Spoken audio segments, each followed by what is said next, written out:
al poeta Víctor López, que nació en abril del 82 en Curacautín, en una tierra del pueblo de Ceballos. Bueno, él ha participado en varias antologías, las que destacan Canto Personal en 2003, Editorial Cuarto Propio, Gran Capital en 2005, en Calabaza del Diablo, y en la selección Nueva Poesía del año 2005. El año 2006 tuvo la beca Fundación Neruda, y también el año 2005 recibió el premio de la editorial Vox, editorial de Bahía Blanca, Argentina, Amigos de lo Ajeno, que no quiere decir que él sea amigo de lo ajeno, y el premio fue la publicación del libro Los Sofistas.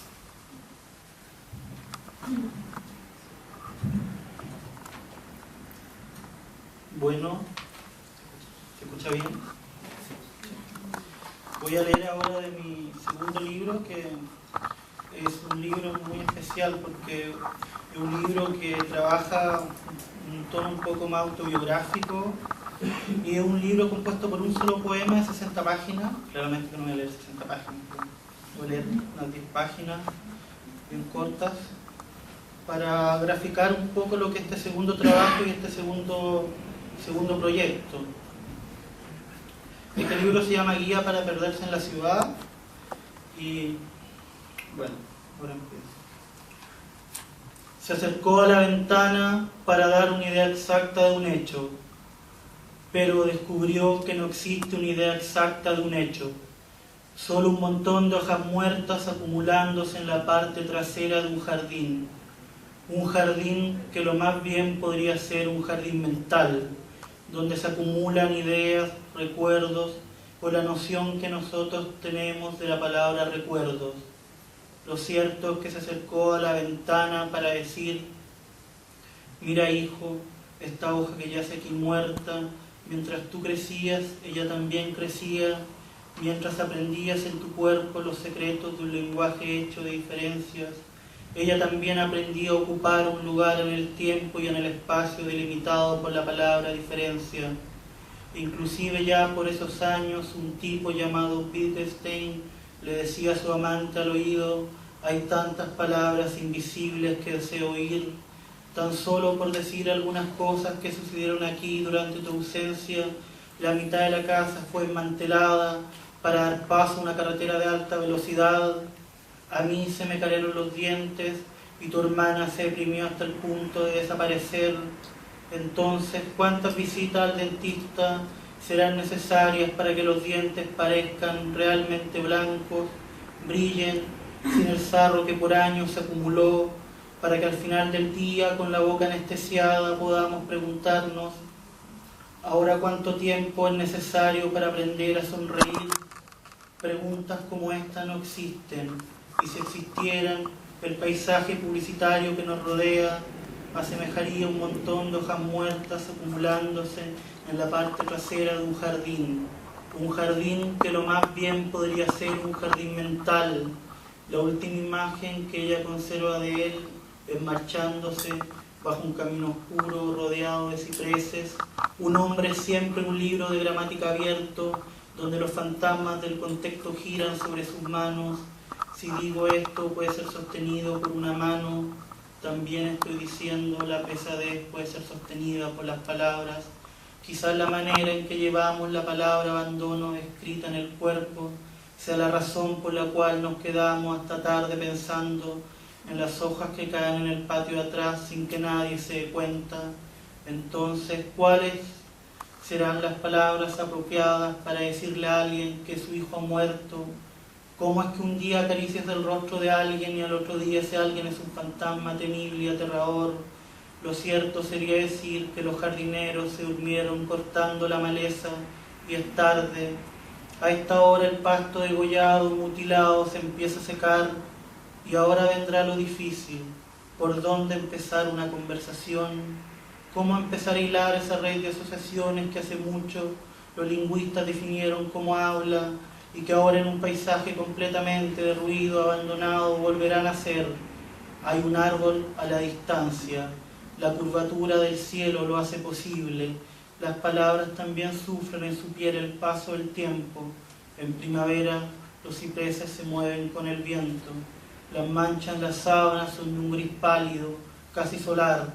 Esa mañana él se marchó temprano, hizo sus maletas Ella en cambio abrió la ventana y la habitación se inundó de luz. Una pregunta no necesita de una respuesta, pero una respuesta necesita ser interpretada en función de pregunta. A veces las palabras son más frías que los objetos. Los objetos necesitan ser observados con detenimiento. Las palabras son lentas y provienen de la garganta. El día está repleto de palabras y se resume en el horizonte.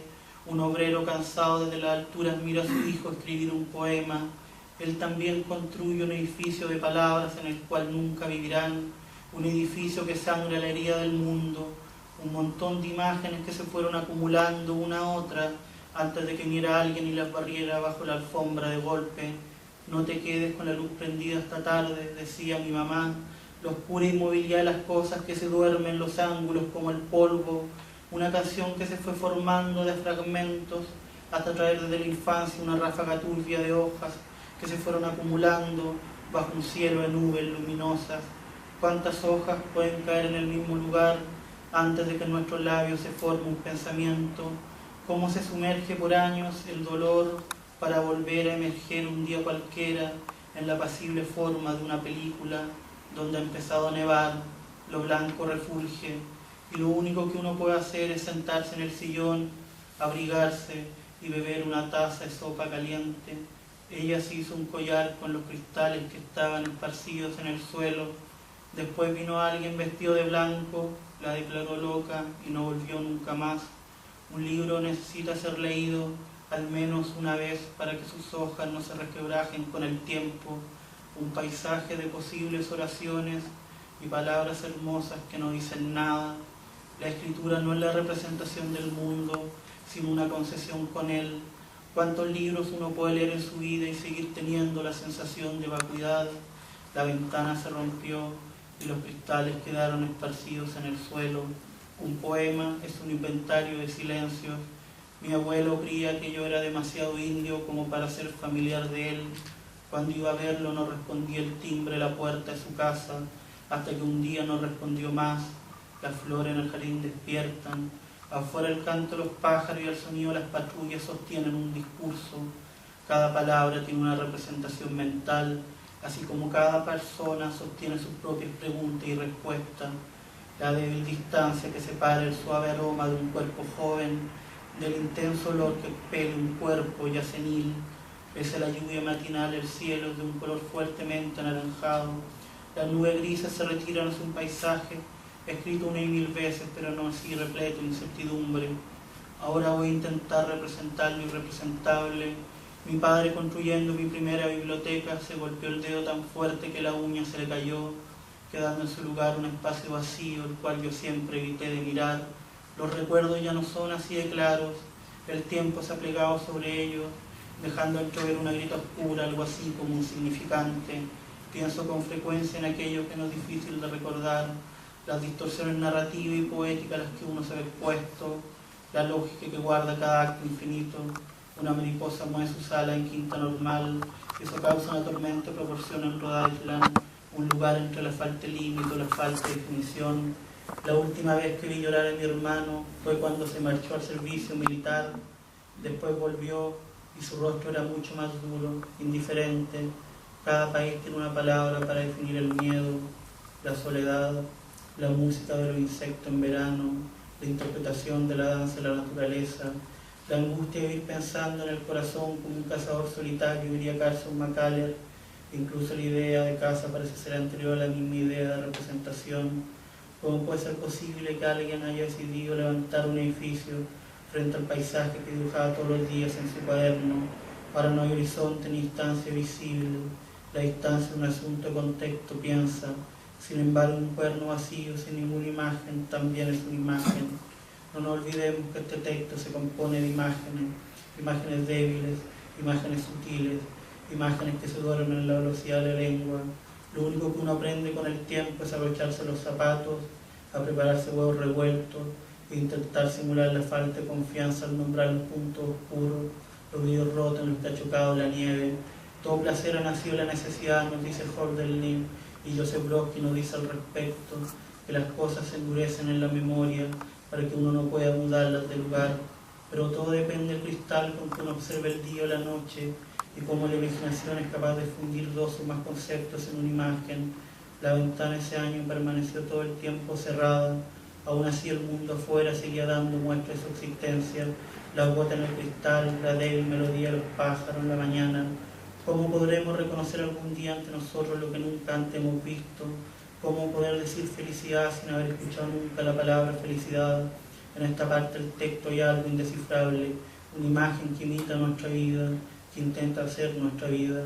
La extensión es proporcional al miedo, y ella es la última imagen que conserva de él, marchándose bajo un camino oscuro rodeado de cipreses. Gracias.